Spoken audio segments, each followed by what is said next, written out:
शान्ताकारं भुजगशयनं पद्मनाभं सुरेशं विश्वाधारं गगनसदृशं मेघवर्णं शुभांगं लक्ष्मीकान्तं कमलनयनं योगिधृध्यानगम्यं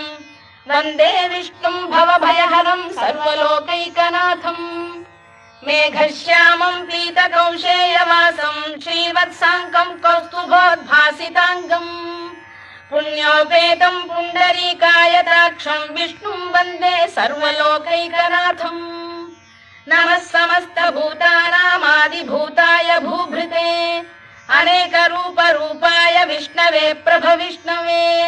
सशङ्खचक्रं सकिरीटकुण्डलं सपीतवस्त्रं सरसीरुहेक्षणं